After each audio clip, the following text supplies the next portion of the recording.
Welcome to another Triathlon podcast, the podcast that brings the electrifying world of triathlons right into your headphones. Journey into captivating conversations, share the excitement of race recaps, enjoy the humor only a triathlete would understand, and join us as we debunk myths and bring you the bare, thrilling truths of the triathlon world. So feel your heart pound, breathe in anticipation, and get ready to dive into the world of triathlon.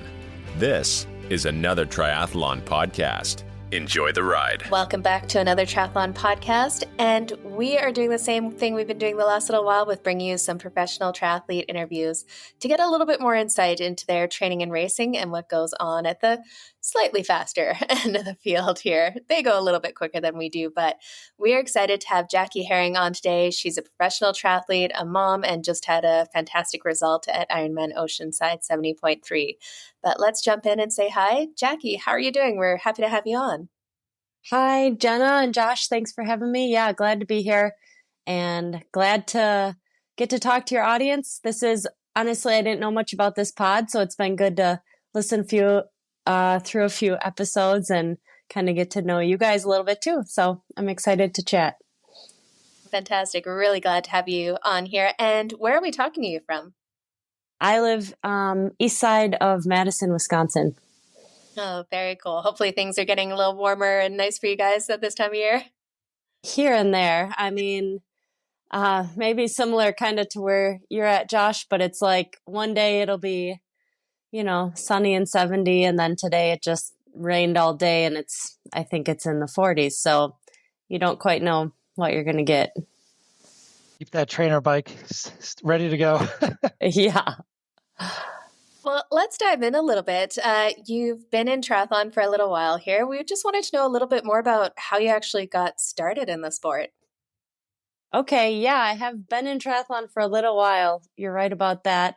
I did my very first triathlon, and I hate to actually age myself right off the bat, but I guess people know that already. So I did my first triathlon in 2005, and I didn't start the way that many normal pros start. I was just a normal person.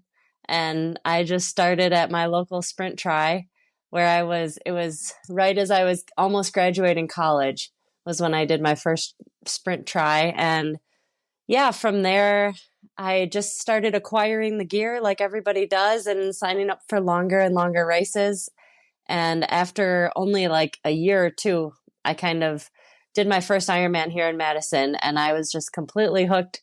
Straight off the bat, I was, I think I was like 23 and I had no money. So my gear was pretty low level. But at that point, it actually didn't matter because you can do an Ironman as long as you have a bike and some running shoes. And I grew up a swimmer, so I had all the swim stuff. So yeah, I was hooked on the long stuff pretty early. And yeah, from there, I just have raced a lot of Ironmans and half Ironmans. And I still love to race any local thing I can do just for kicks. So yeah, it's been a journey over the years.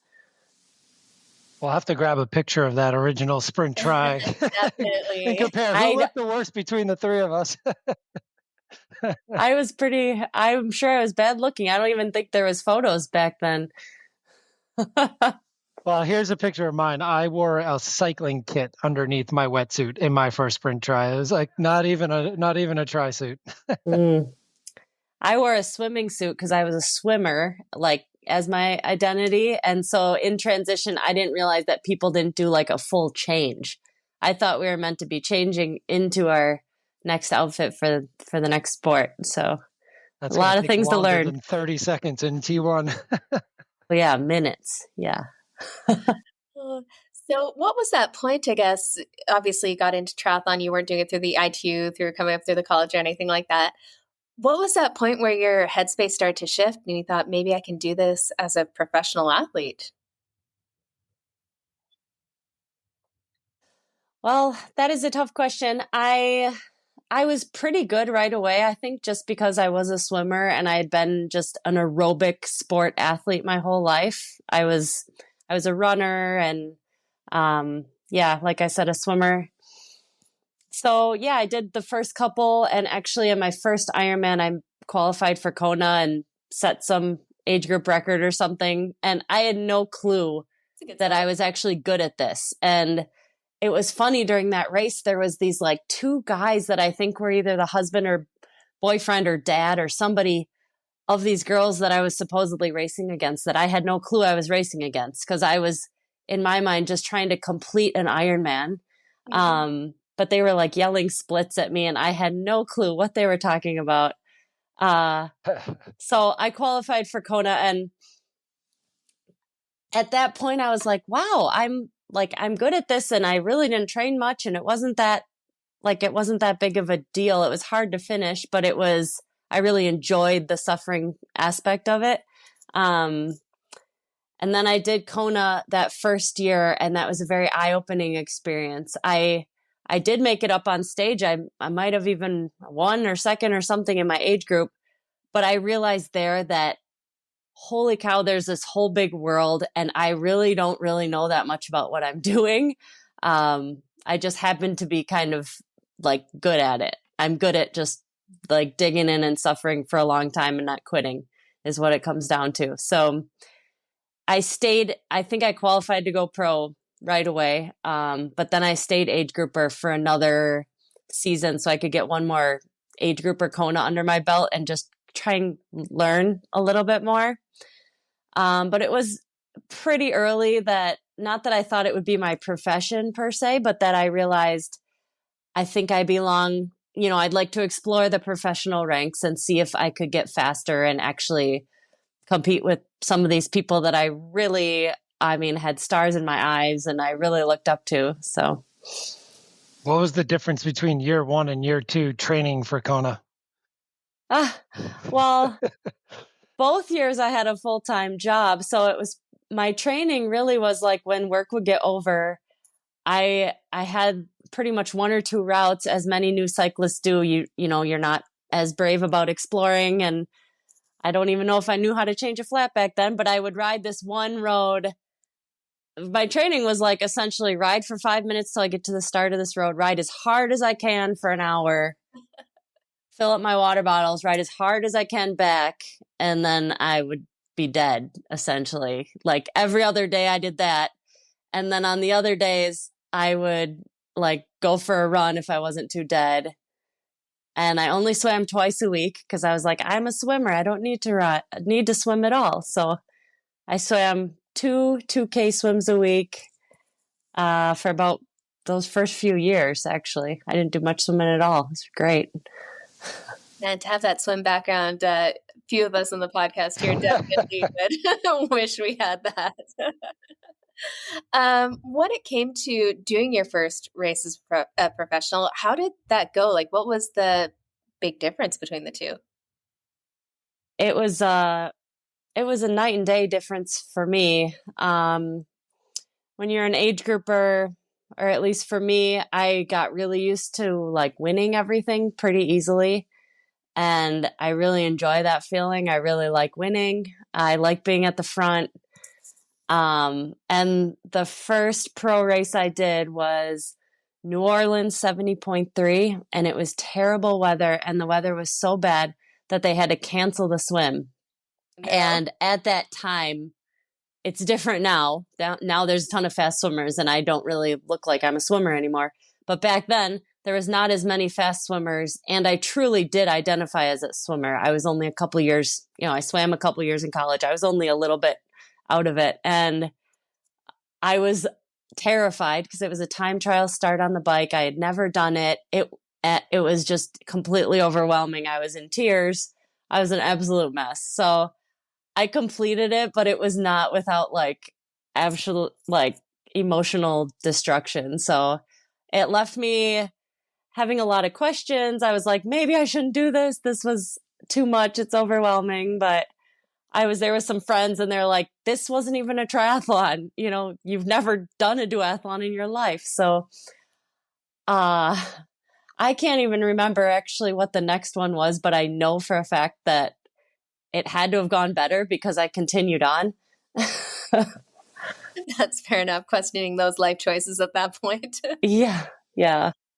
Oh my goodness. What was the community that you kind of had around you in those early years? Like, I mean, obviously now you know everyone, and all you guys get together, and the races, pretty much all the pros are become friends, and it's a pretty cool network. And as an age grouper, it's really neat to watch you guys interact. But how was it back then as a newcomer, and really not that same level of fandom that we have now? Well, I think it was probably pretty different because that was like pre-social media. I mean, we're talking 2011. So no, the only pros that were famous were the people who won Kona, because that's the only way people knew of the pros. Otherwise, it wasn't how, there wasn't as many pros that people would know. And I think now, pros become friends. You become friends with who you kind of race with the most often and who is kind of around you at the races. So I think still now, even if you were a pro starting out now, I could see that it would still be a little intimidating coming into it because it would still be a similar situation. It's like going to a new school. You don't know anybody.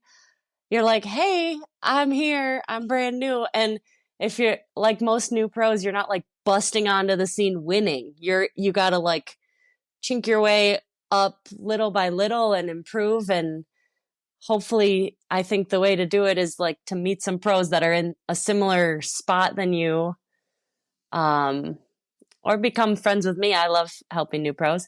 You either find a young pro or an old pro, because those are the people most like, yeah, they want to help, they want to be friends, whatever. So Might be even harder these days just because you might be more starstruck because more of them are recognizable from social media and the internet too. I mean, you get in, it's like, I'm the number 75 person in the field, and I've been watching the top 30 for how long? yeah, you're watching them on all the coverage and in people's YouTubes and stuff. Yeah.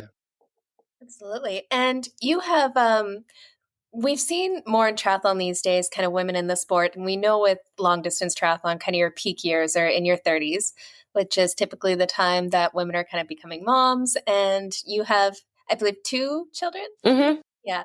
How did you find your training kind of changed once you did become a mom and had to adapt to not only the physical changes, but the scheduling changes? I know get difficult too. Yeah, very, very difficult. And I think that's why a lot of women, especially if they're like kind of at the top of their pro racing, are a little hesitant to have kids because it is, of course, a humongous life change. It changes every single thing about every minute of your life practically.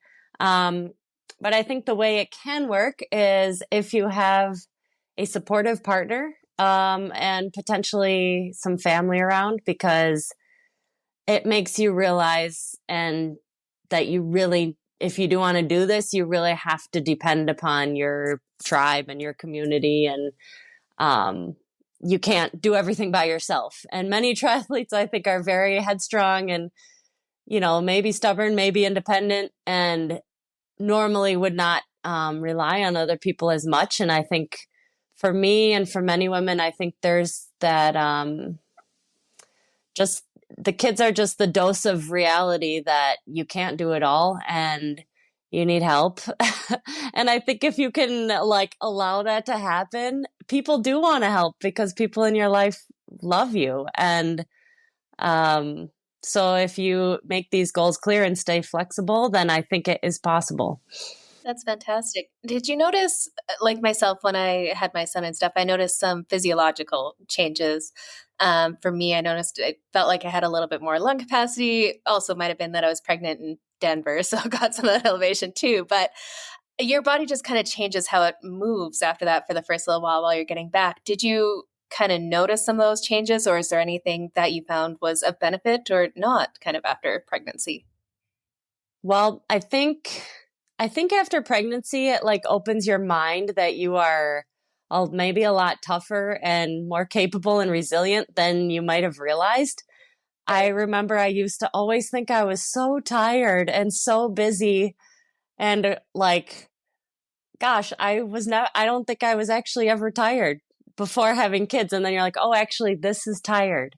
So I think it just opens this space in your mind that you can probably do a lot harder things than you might have realized before. That's what it did for me, is I was like, oh, I think I have a significant more capacity to handle things than I thought. I like that. That's a good perspective. And I think you even posted this week, you were just trying to figure out the struggles of it all with, I think your husband was away and you were single parenting. I was like, when do I train? And I've got a race coming up. Yeah. Yeah. Well, what really happens when I'm okay when they're in school, and then they get out of school and you play and you got sports and doing all that is fine. But my problem comes when it's like 9 p.m. and the kitchen's a wreck.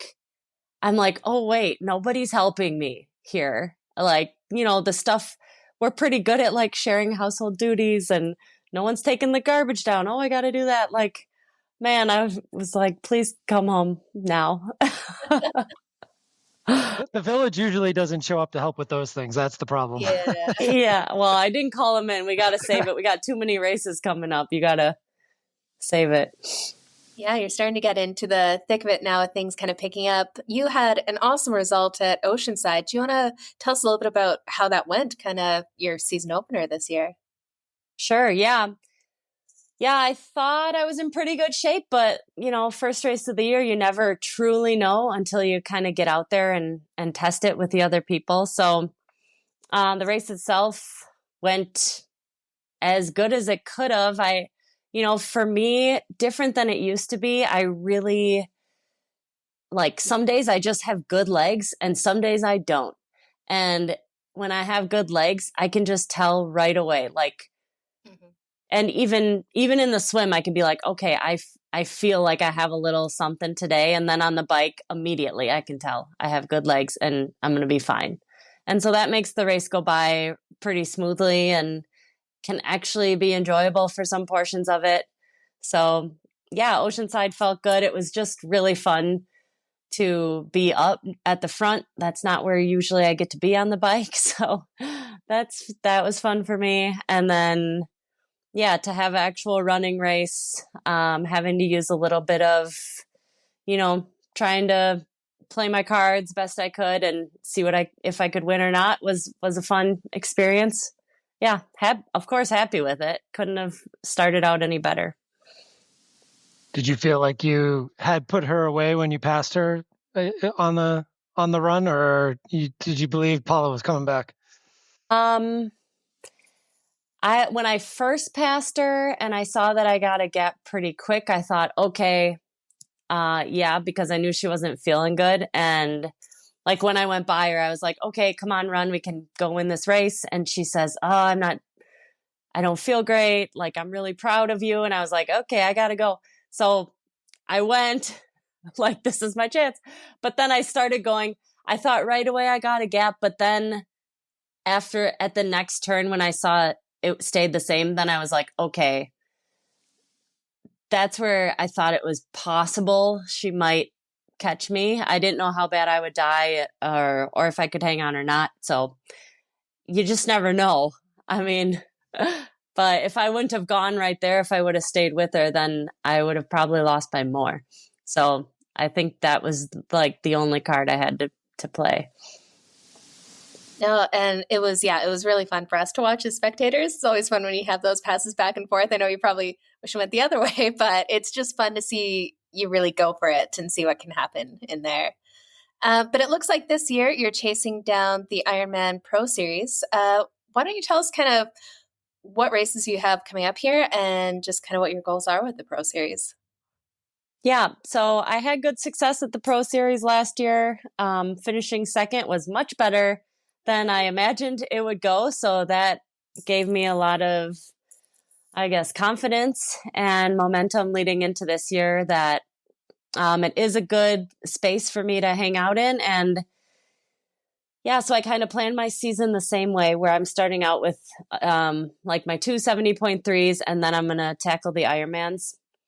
I find it a little hard. My body doesn't like to go between 70.3 and Ironman that easily. It's just a little bit different training, and I raced 70.3s without full Ironmans for a lot of years. So I am pretty dialed on that training. I know how to get in good fitness for 70.3, but getting into that after an Ironman, it takes a little bit of a transition.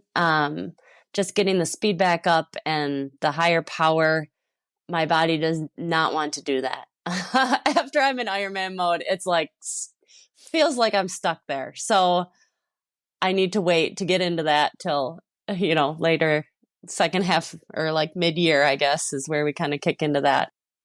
Start to pick it up. So you got St. George coming up soon, right? Yep, St. George. I think I'm going to leave Monday, it looks like. So yeah, get out there. And I've done St. George a whole lot of times. I love it there. And I like to get out there a little early because their weather's going to be pretty much good. So we're going to get out there, get some riding in and get used to it a little bit. And when you travel to races, do you travel down with the family? Do you travel by yourself? How does that go? Oh, it kind of depends. The kids are 7 and 9 now, so they're in school. So they missed a lot of school last fall because we brought them to Nice and we spent December in New Zealand. So we went heavy on the family travel. So I went by myself to Oceanside and stayed with a friend there. Last minute, we decided to bring them to St. George because it's the last one. Yeah. And we've been going there as a family a lot of years, like since the kids were little. So we thought we better hit that. But they'll come to some and they stay home for some. It's kind of like weighing out the cost of travel. If it's a cool place that is kid friendly, like that type of stuff. You think St. George is going to come back eventually? Like, it just seems like too many of you love that place. It's hard to imagine it gone. I agree. Yeah, it is hard to imagine that it would stay gone. I feel like they would even come up with a new contract and do it next year. But maybe that's just me. I don't know. Places with a giant M dot, like in their town square, right? Yeah. It's got its own tattoo. No, that's awesome. With St. George, is there anyone you're kind of fired up to race against there that's kind of front of mind at this point? Well, it's a pretty similar crew to Oceanside, I think, except for we've got Chelsea Sodaro coming if she better. is feeling better. She was, I think, like very, very sick, obviously. And then a friend of mine who did the Pro Series last year, who was third, Lottie Wilms, is already over there. And I'm really interested to catch up with her. She was, what did she have? She was super sick. She got shingles and it like knocked her out over, the whole month of like January. Oh. She was in pretty rough shape. So I'm interested to see how she's come up from that. It's a pretty good field that you've got. And obviously Paula again too. So, I mean, this is the big race and in the Pro Series. Do you feel like there's a lot of pressure on yourself to perform at this one to get the points in terms of the Pro Series itself, so you don't have to add another 70.3 down the road? Or would you even not, like, you wouldn't even worry about it? It takes care of itself. I mean, I get confidence from the fact that I'm a consistent racer, so I don't feel a lot of pressure necessarily. I just know I'm just going to show up and do a triathlon and, either I have good legs or medium legs or crap legs. Either way, it's going to go at least okay. And, I don't feel too much pressure. And honestly, I'm a 40-year-old mom trying to race these people who, like, this is their life. They do it full time. So when I take a step back and think about that, there's no pressure. I am just like glad to be here, folks. So I don't know. I like to do well, obviously, but also I have grace with myself if I'm not winning, I'm not beating myself up over it. Yeah, that's quite the difference in lifestyle. If you think of someone like a Taylor Knibb, who again lives and breathes it, no real obligations outside of triathlon training, racing, recovering. You're chasing two kids around in between that. Definitely Right. is. Yeah, we've got a real normal life actually going on over here. Yeah. So speaking of the Ironman Pro Series, which Ironmans will you be hitting up before the World Championships down in Kona? Yes, so I'm going to go to Hamburg again since I had good success there last year. Fingers crossed we get a nice day again and that can go well. And then what do we got? Oh, Lake Placid again. I'm kind of repeating last year. It's so boring. Boring. I don't know. Lake Placid didn't really work, but we're going to try again and see if it works. And then Kona. Kona's actually on my birthday this year, so No it'll way. be fun. Nice. Yes, Get a little extra buzz there from the birthday wishes. I hope so. Yeah. I was just starting to look at potentially going to watch you guys, and then I realized it's the same weekend as the Chicago Marathon, which is like my A race at the end of the year. So I was like, so much for that next year, which Yeah. was also big news. So That's huge news, guys. Did you guys talk about this on your pod? yeah, We we had did a Rudy little bit. yesterday right after it was announced. So we had him on and talked about it a little bit. But yeah, what's your take? I saw you were one of the ones that they collaborated with on that. So I'm sure you're pretty happy about it. I am happy about it. I have raced in Kona 4 times, twice as an age grouper and twice as a pro. And I love it. I haven't been there for a long time. And I was never there when it was just men or just women. So I didn't experience what that was like, but I did experience the women only Nice thing. And I really just prefer the men and women to be together. So that's my take. Yeah. And also I love Kona. So if it's in Kona, that's wonderful. It's interesting some of the comments I got on my videos and in my DMs, where people are expecting women to be mad about this. And I do not feel mad about this. I wasn't just saying that video because someone's telling me to say that video. That's how I really feel. And anybody who follows me knows that I just say how I really feel. But especially, I think a note maybe to, like, I got messages from some male coaches, male athletes, that seem to be thinking they're standing up for the women or something. And I'm like, yo, this is just a note to the age group women and maybe to the men, whatever. It's supposed to be very hard to get to the world championships. It's like a quest that people go on, right? Like, Yeah. I don't know. I think I want a ton of women doing triathlon, of course, but not all of them get to go to the world championships, just like not all men get to go to the world championships. Yeah, and that's something like myself personally, I got so close to that Kona spot in the first Ironman, but then decided to take the downtime from triathlon, have my son, and that's what drove me to get back into the sport was I had this Kona itch and wanted to chase that down and kind of finally get there. And that was one of the biggest moments for me getting that first Kona qualification. And it's tough because I have seen with a few female athletes that I've coached was Kona is so the pinnacle that they went to Kona, did the race, and then they were done with triathlon because they already reached that high. And Ironman is something that a lot of us do because it is so hard, so challenging. And then you start chasing those world championships and trying to get there. And when it comes easier, I saw a lot more turnover, just people like, hey, check the box, on to the next adventure, right? But Totally. it should definitely be equal for the professional athletes. I think there should be equal men and women in Kona for the professionals, but for the age groupers, it should still be a challenge to get there. It shouldn't be rolling down all the way. Yeah.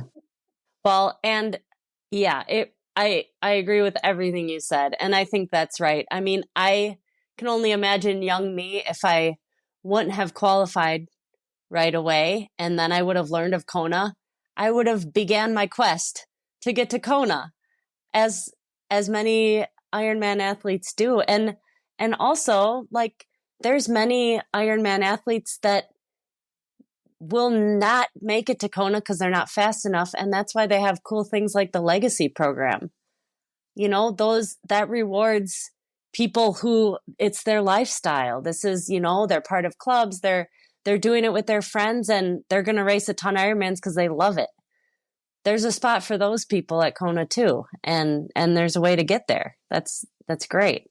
There's the Ironman Foundation too. I mean, there's that. You Yeah. can always go that route. I mean, you're spending how much money on all these registrations to chase it? You might as well just dip into your own charity and donate towards it. But Yeah. I think coming from my end too, I mean, like that's something that maybe one day, right? But the sport itself is why I'm in this community. And I think that's another message that they're trying to grab onto too, is this sport and this community is all about getting the best out of people and doing it together. And yeah, you're off training individually, or maybe you're lucky enough to train with a group and stuff, but it's this whole community. And like, if I can go to the podcast, maybe I'll get there one day, but actually getting fast enough, you never know. But I'm all for it. And especially having it on Kona. And if the only way to do it on Kona was to have you both race at the same time, then that's the way it's got to be. Yeah. And being to the women's only race, unfortunately, you saw a very different kind of vibe on the island. The sponsors didn't show up, the crowds didn't show up, the people didn't show up. It wasn't to the same level. And it was really a stark contrast, which was sad to see, because we want to bring attention to the sport. And that means having everyone racing together at the same time so we can create this big buzz instead of two separate locations where it's like, oh, is there another one going on? I think we need to all work together to elevate the sport. So I'm excited about that one. And the funniest, I don't remember who was posting this, but the funniest ever to me was these guys posting pictures. You know how they do the underwear run in Kona? And just like, I think they didn't realize it till they got there. I think it hits different when it's the men only underwear run. They're like, oh, hold up. It's not as fun when there's no women in their underwear as well for most people. It was even more stark at the after party. The after party was a bar with me, two other women, and like 50 guys. Oh no! All dancing together and stuff. I don't think they really foresaw. That's where you just need everybody there. You know, the couples that race together, they need to go there. So I think it's good. That was a big point Rudy made too. It's like, I mean, there's so many triathlon couples now, and to split them. I mean, some of them had to make decisions. Which one do we go to if it's Nice or Kona? So I think you'll see a lot more couples still staying after it and now going together and making it even a bigger picture. Well, I wanted to ask a little bit about, obviously you've done so well in the Ironman Pro Series and you're racing it again this year, but last year you jumped into some of the T100 races. I wanted to get your thoughts on kind of how those felt and how they were different from more the 70.3 and Ironman. I only went to the T100 races to hang out with my friends. I love it. That's not the race for me. I like that organization.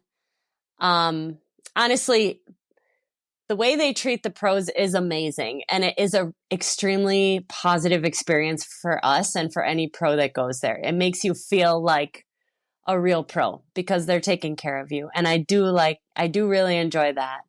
I do not particularly enjoy the race itself. It's very stressful for me. I don't like multi-loop bike courses. I don't like a million loops of run courses. I like things to be very interesting and changing. I like variety. And I don't like racing that many fast swimmers. So fair enough. And it's all these young girls. They're just straight from ITU. It's just, it's very, very different. I'll just say. So we're probably not going to see you picking up any wild cards this season. I'm not. No, not at all. No, if I'm doing any other races besides my 5 Pro Series, it would be a random 70.3 somewhere probably. He wants that really big $200,000 check at the end of the year. Yeah. That's really unlikely, but you never know. That's the thing. Yeah, you never know. Weird stuff happens in long distance racing. You can't predict this stuff. Yeah, that consistency definitely pays off. Yeah. Maybe you're the first one to go sub 8. I mean, I thought I went way faster than I ever thought I would go last year in Hamburg. And if I went faster than that, I'd be shocked. personally, but I guess you never know. I know. Oh, A couple questions from the audience here, mostly around nutrition. Do you happen to have those, Josh? I do. Actually, one of them is from our friend Lisa at AG1. She wanted to know, actually, there's a couple of them around how do you fuel your workouts? So why don't we go with that? And then Lisa's got a second question that I'll throw you away.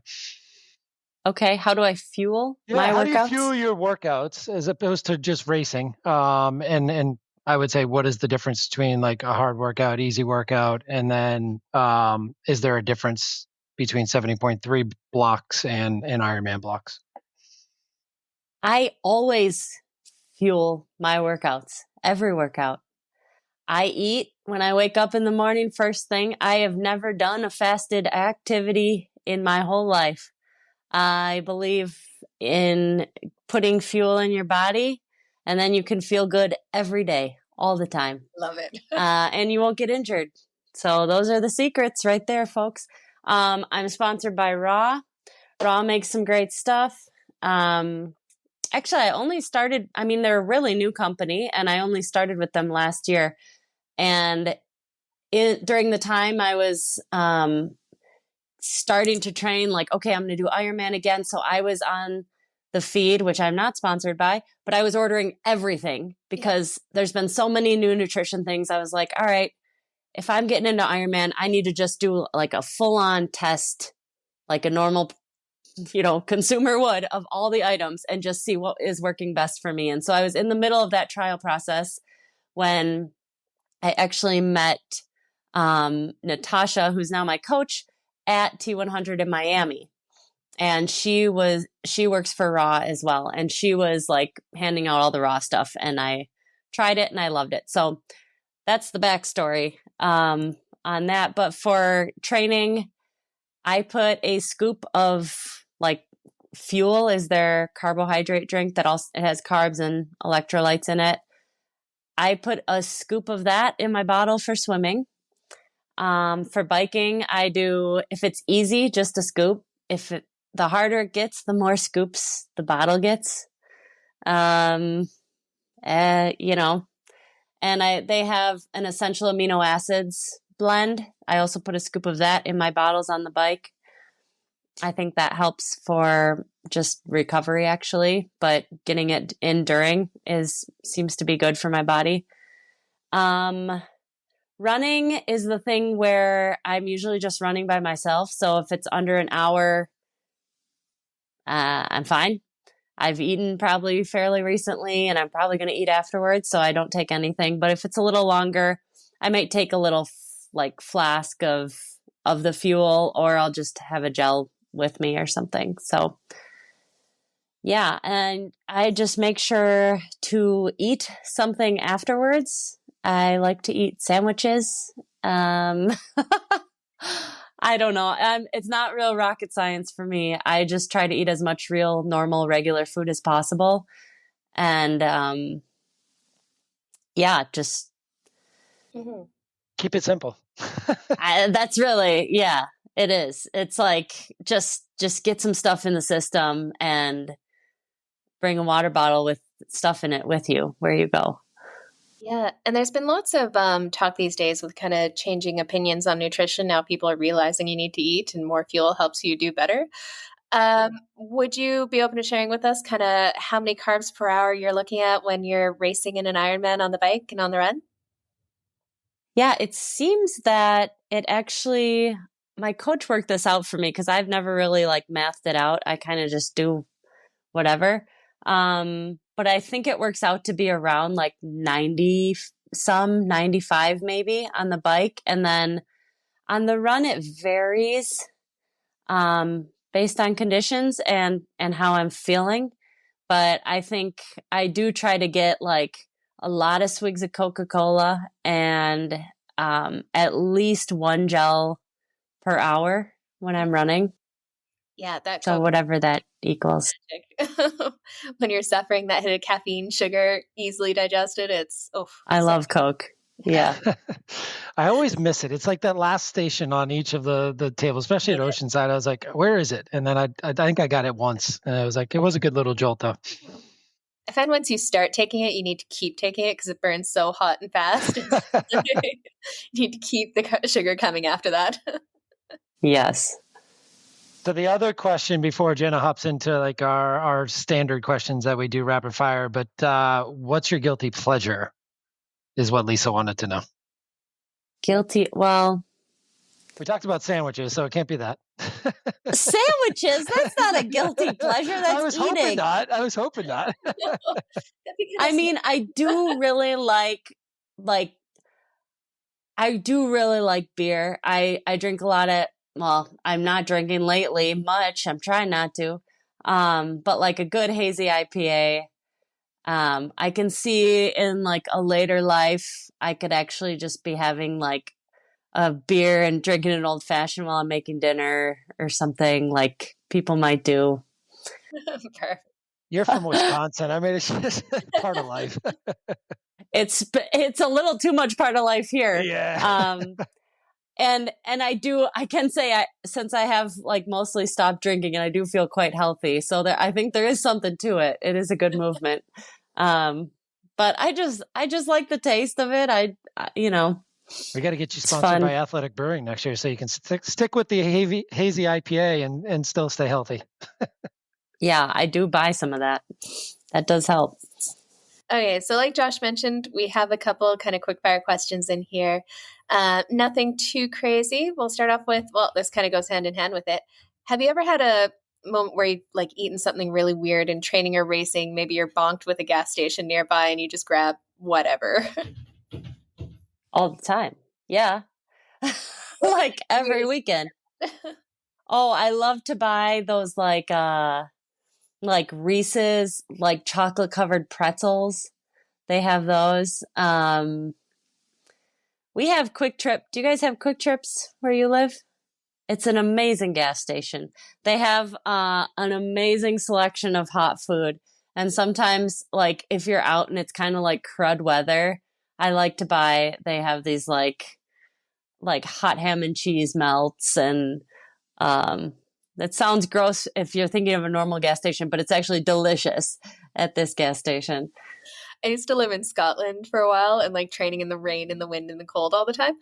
A hot sausage roll from some of like the good cafes or gas stations there, it hit the spot. It's like salty, warm, just kind of. Yeah.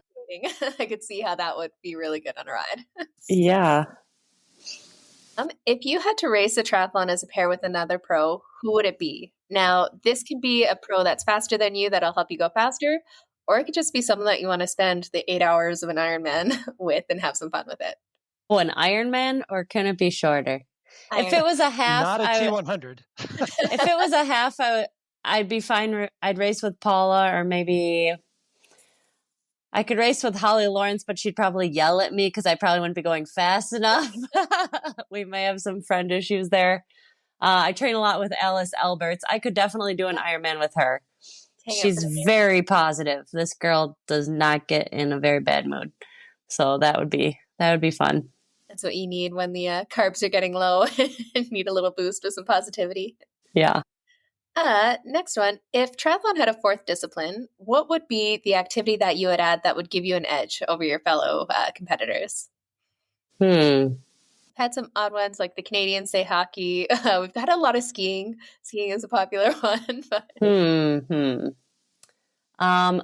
we could add stroller running. I'm a very... there you go. I was a really fast stroller runner. Yeah. And if people haven't run with a stroller, I could just destroy them in stroller running.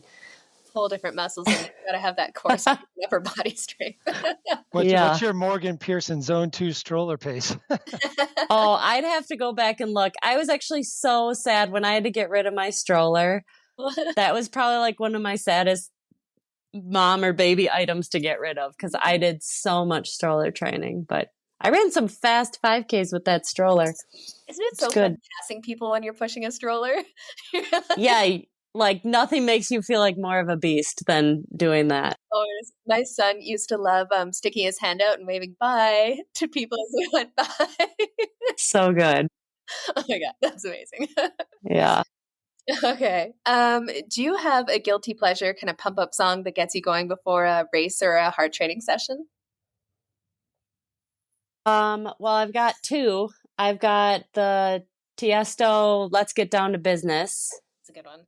And then sometimes if I'm really like dragging, I'll do that Britney Spears Work Bitch, which makes no sense for me because I don't want any of those things. Right.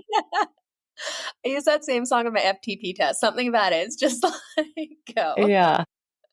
That's awesome. I love it. Last one here. What's a piece of advice that you've been given over the years that's really kind of resonated with you? Oh, I've gotten a lot of advice over the years, but I think the main thing that sticks with me and that I think about on a daily basis is just the idea of just showing up and giving it a try, and not thinking too hard, like not overthinking it. If you aren't feeling great and the workout's overwhelming, just start the activity and don't stress about the workout. Maybe you'll do the workout, maybe not, but you need to get started and give yourself a chance to at least do something. So yeah, it's the idea that something is better than nothing, and you might get better once you might feel better once you get going. I like that. No, that's a very good advice. My last question, it kind of goes along those same lines, but where does the fire still come from? What keeps you going? I don't know. I'm really strangely enjoying it quite a lot now. And I think it's because I'm having success, and that definitely helps the momentum. I think if things were hard, or if my body was fighting me, or if I was injured, I honestly would probably stop, because then it wouldn't be fun. But right now, I mean, knock on wood, like my body's all for it. Everything feels good. I'm not struggling. And that we have a good rhythm going in our family now that the kids are in school. It just feels like, man, if I'm going to be working all day at any job, I'd rather be working out all day than going to some other job, because that's probably what I would end up doing. I got to do something. So to me, this seems like the best option. And as long as I can keep doing it, I think I will probably try. That's awesome. Fantastic. Now, where can people kind of follow along with you? What's the best way to keep up with your training and racing? If they care about training, then they should go follow me on Strava. I have every single thing on there that I practically have ever done. Nothing's a secret for me. Because guess what? You can go on there and realize that there is nothing magical happening. I just show up every day and exercise. So, yeah, Strava. I'm also on Instagram, where, I don't know, I'm just me plus whatever contractual obligations I have. Fair enough. Well, and every once in a while, YouTube too, right? Oh, yes, I do YouTube. Please. My YouTube is so sad. People should definitely subscribe to YouTube. Okay. There is a really nice guy who's in college. I think he lives in Ohio, who's trying to get better at making videos. So he's helping me. So it's, I think, mutually beneficial that my videos are getting a little better, and he will gain some skills while making these videos. So yes, please find me on YouTube. Sounds good. We'll link to everything down in the show notes. So definitely go give her a follow across all of the platforms. And we will be, following you for this season, seeing how that Pro Series goes. But good luck in St. George. We'll be cheering. All right. Thanks, guys. Thanks, Jackie. Thank you.